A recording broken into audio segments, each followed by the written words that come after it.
मकान छोटा हो या बड़ा हो, एक गरीब का झोपड़ा हो या महल हो, तन्हाई तो सभी जगह एक सी रहा करती है।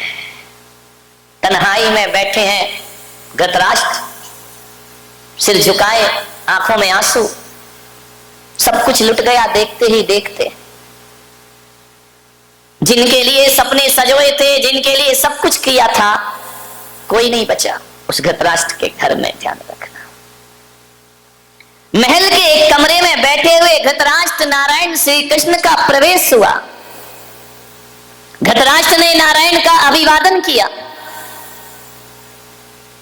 और नारायण से पूछा कि हे नारायण, हे माधव, हे मधुसूदन, आज ये धृतराष्ट्र अकेला है इस महल में। जिसके 100 पुत्र पौत्र हुआ करते थे, आज धृतराष्ट्र के पास कोई नहीं है। गांधारी है, वह भी आंखों में पट्टी बांध कर बैठी है। धृतराष्ट्र ने कहा कि माधव, जरा इतना बताओ कि मैंने अपने जीवन में ऐसा कौन सा पाप किया था कि मुझे 100 पुत्रों की लाश पर आंसू बहाना पड़े।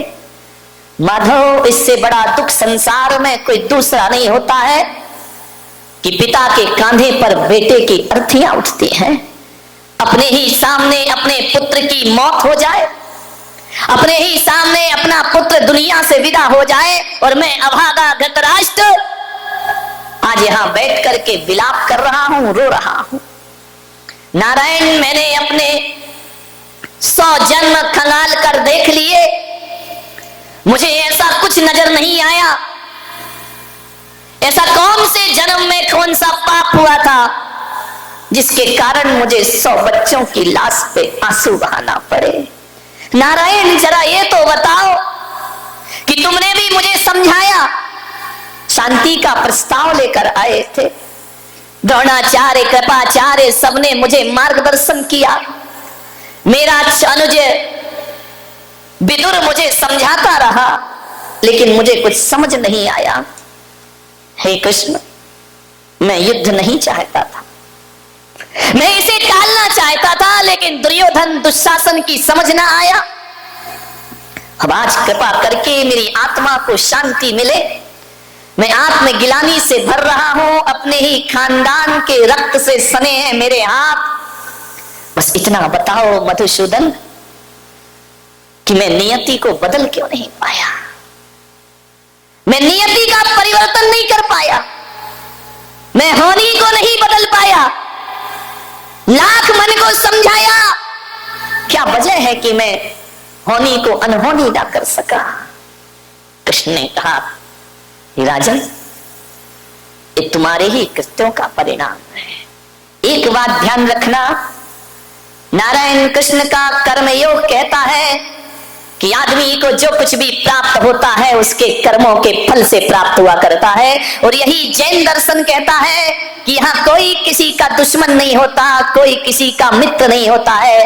आज तुम जिस स्थिति में आकर बैठे हो या जिस स्थिति में पहुंचे हो, इसके उत्तरदायी कोई और नहीं, हमारे ही कृत्य हुआ करते हैं, हमारी ही करनी हुआ करती है। ध्यान रखना, आज तुम्हें जो भी मिल रहा है, सुख मिल रहा है तो भी तुम ही कारण हो, दुख मिल रहा है तो भी तुम ही कारण हो, सम्मान मिल रहा है तो उसके जिम्मेदार भी आप ही हैं, और अपमानित हो रहे हैं तो उसके जिम्मेदार भी आप। घर स्वर्ग जैसा है तो उसे स्वर्ग बनाने में आप ही जिम्मेदार हैं, और घर नरक जैसा है तो उसे नरक बनाने में आप ही। जब जैसी करनी वैसा फल, आज नहीं तो निश्चित कल। नारायण कृष्ण ने कहा कि राजन, महाराज धृतराष्ट्र,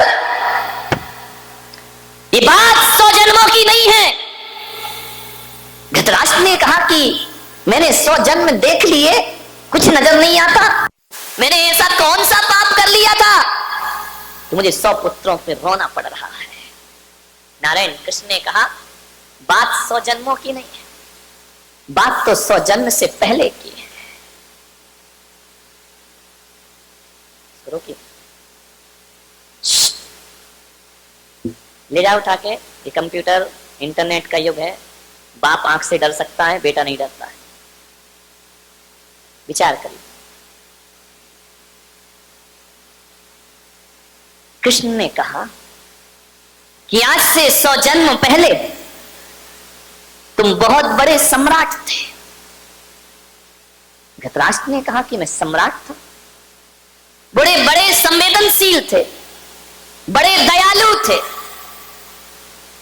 आपके अंदर न्याय था, न्याय प्रिय शासक थे तुम, तुम्हारी यश कीर्ति सारी दुनिया में फैली हुई थी। धृतराष्ट्र ने कहा कि हे माधव, क्या 100 जन्म पहले किए कर्मों का फल भी प्राप्त होता है?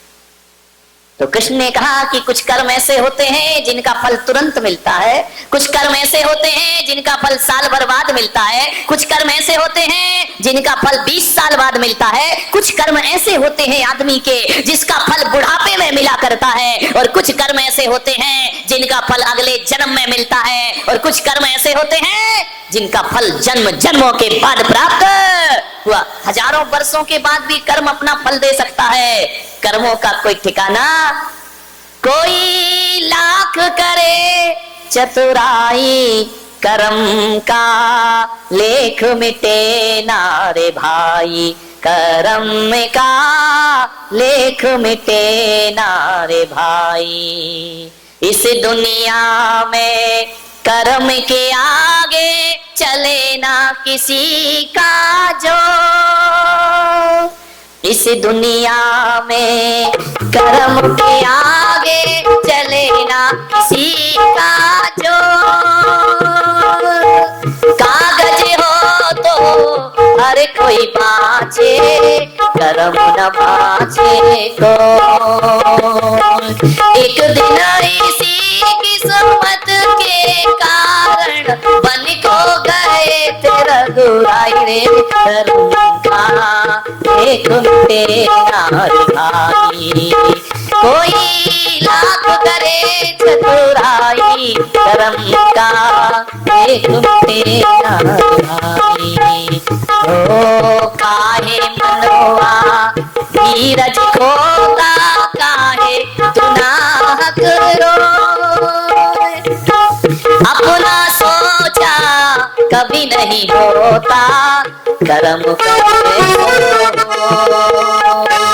चाहे वो राजा चाहे भिखारी, चाहे वो राजा चाहे भिखारी, तो कर सभी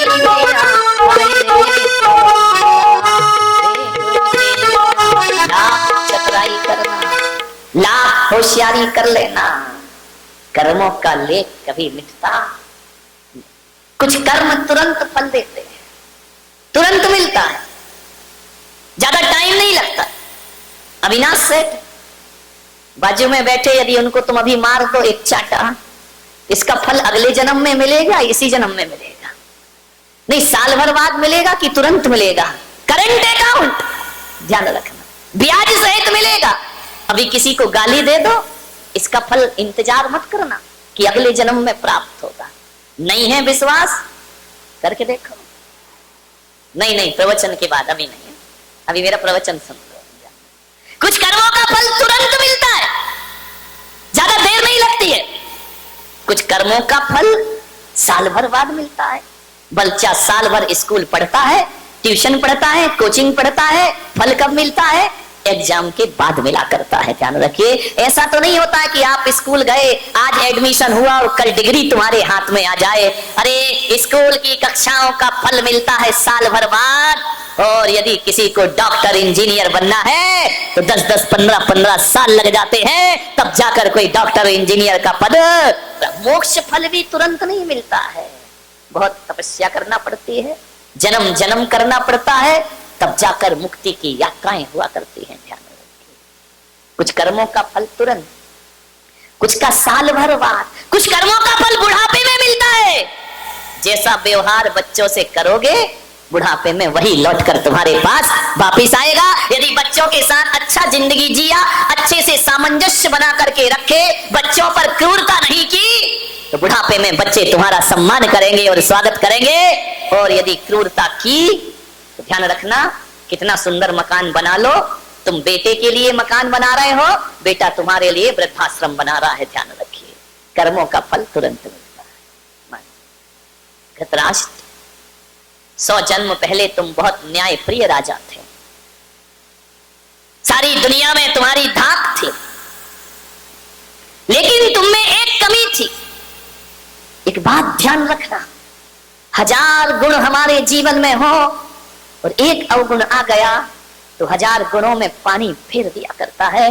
1000 लीटर दूध रखा हो और उसमें एक बूंद नींबू की गिरा दी जाए तो पूरा दूध फट जाया करता है। आपसे मेरा निवेदन है कि गुणों का विकास हो या ना हो, हमारे जीवन में हमें अवगुणों से बचना चाहिए, क्योंकि एक अवगुण पूरे जीवन को बर्बाद है। महाराज, एक अवगुण था आपके अंदर, आप भोजन प्रिय थे, आपको भोजन बहुत अच्छा लगता था, आप अपनी रसना इंद्री को नहीं जीत पाए थे और आपका वही स्वभाव था कि भोजन यदि बेस्वाद बनता था तो थाली फेंक दी जाती थी। महाराज, सारे गुणों में एक अवगुण ने आपकी जिंदगी बर्बाद कर दी। आप भोजन प्रिय थे और एक रसोइया आपका भोजन बनाता था और एक दिन उस रसोइया को अच्छी सब्जियां प्राप्त नहीं हुई और उसे मालूम था कि यदि देर हो गई तो राजा मुझे मृत्यु दंड प्रदान कर देगा। उस रसोइये ने महल के पीछे जाकर के एक हंस के बच्चे को लेकर के आया और खाने को कुछ नहीं था। आप तो न्याय प्रिय शाकाहारी थे, लेकिन रसोइये ने हंस के बच्चे का मांस आपको खिला दिया। इतना मिर्च मसाला तेल उसमें डाला गया, आप समझ नहीं पाए कि ये क्या है, और रसोइये ने हंस का बच्चा खिलाया। आप खा गए महाराज, ना आपने देखा, ना विचार किया, ना आपने सोचा, उस मांस को आपने खाया और इतनी तारीफ करी उस रसोइये की, अपने गले का हार उतार कर उसे इनाम में दे दिया। रसोइये ने कहा अब तो मजा आ गया। धीरे धीरे उस रसोइये ने प्रतिदिन इनाम की लालच में 100 हंसों के बच्चों को मार मार कर आपको खिला दिया। आप खाते रहे महाराज, खाते रहे, जिह्वा के लोलुपी हो गए। मैं आपसे निवेदन करता हूं, आदमी किसी चीज पर ध्यान दे या ना दे, आदमी को अपने खान पान पर ध्यान जरूर देना चाहिए, क्योंकि भोजन से रक्त बनता है, भोजन से मांस बनता है, भोजन से सप्त धातुएं बनती हैं, भोजन से रक्त का निर्माण होता है और जैसा रक्त होता है वैसे विचार पैदा हो जाया करते हैं और जैसा विचार होता है वैसा ही आदमी का व्यवहार बन जाया करता है और जैसा व्यवहार होता है वही आदमी के संस्कार बन करके खड़े हो जाते। ध्यान, भोजन पे बहुत ध्यान रखना। महिलाओं से मेरा निवेदन है, जिसका खान पान शुद्ध होता है उसकी खानदान शुद्ध हुआ करती है। ध्यान रखिए, खान पान से खानदान का बड़ा रिश्ता है। मांसाहार आर्यों का भोजन नहीं है। आप आर्य कहलाते हैं, आर्य खंड में रहते हैं, ये आपका भोजन नहीं है, ये तो मिलेच्छों का भोजन है, ये पुण्यात्माओं का भोजन नहीं है, ये तो पापियों का भोजन है। मांसाहार, शाकाहार उत्तम आहार, मांसाहार इस देश के लिए बहुत बड़ा कलंक है। ध्यान रखिए, आज अस्पतालों में जाकर के देखना तो शाकाहारी पेशेंट कम मिलते हैं, मांसाहारी पेशेंट ज्यादा मिला करते हैं। कैंसर की शिकायत है, टीबी की शिकायत है, ध्यान रखना, बीपी की शिकायत है, मांसाहारी लोगों को ज्यादा हुआ करती है। ध्यान रखिए, जो मांस भक्षण करते हैं उनसे अस्पताल भरे पड़े हैं। ध्यान रखना। मान्यवर, आपसे मेरा एक निवेदन है, बड़ी विनम्रता के साथ खान पान पर विशेष ध्यान दीजिए। क्या खाना, कब खाना, कैसा खाना, कितना खाना, ये भोजन के लिए विचार करना है। क्या खाना, कब खाना, कैसा खाना और कितना। पशु को डालते जाओ डालते जाओ डालते जाओ, वो मना ही नहीं करता है, खाते जाता है खाते जाता है। पशु के पास तो इतना भी विवेक नहीं है, उसे प्यास लगती है तो नाली का पानी पी लिया करता है, उसे प्यास लगती है गटर का पानी पी लिया करता है। लेकिन मनुष्य को प्यास लगती है, प्यासा मर जाएगा लेकिन नाली और गटर का पानी पीने को तैयार नहीं हो। मनुष्य विवेकवान है, मनुष्य ज्ञानी है, जानवर अज्ञानी है, वो कुछ भी खा सकता है। आदमी के साथ ऐसा नहीं है। क्या खाना और क्या नहीं खाना, ये विवेक जागृत करो।